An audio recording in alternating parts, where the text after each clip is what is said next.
বিধবা মহিলাটি মাংসের বাউজি বিক্রি করার দোকান খুলেছিলেন। তার বাউজিতে কখনোই শূকরের মাংস থাকত না। সবচেয়ে অদ্ভুত বিষয় ছিল, তিনি তার নিজের মেয়েকেও দোকানের বাউজি খেতে দিতেন না। যখনই কোনো কামুক পুরুষ বিধবাটির ঘরে প্রবেশ করত, পরের দিনই সে এমনভাবে উধাও হয়ে যেত যেন তাকে পৃথিবী গিলে নিয়েছে। এই উধাও হওয়ার ঠিক পরেই দোকানে তাজা এবং গরম মাংসের বাউজি বিক্রি হতে শুরু করত। শৈশব থেকেই মেয়েটির মনে প্রশ্ন ছিল, মা তবে মাংস কোথা থেকে আনেন?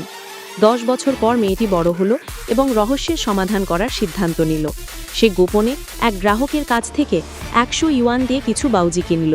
বাউজিতে কামড় দেওয়ার সঙ্গে সঙ্গেই মা এসে বাউজিটি ফেলে দেন এবং আতঙ্কিত হয়ে জিজ্ঞেস করেন, কতটা খেয়েছো? আমি না বলেছিলাম খেতে মানা? মা রেগে ও ভয়ে বলেন যে এটি শূকরের মাংস। কিন্তু মেয়েটি জানত যে তার মা কখনোই আশেপাশে কোনো দোকান থেকে মাংস কেনেননি।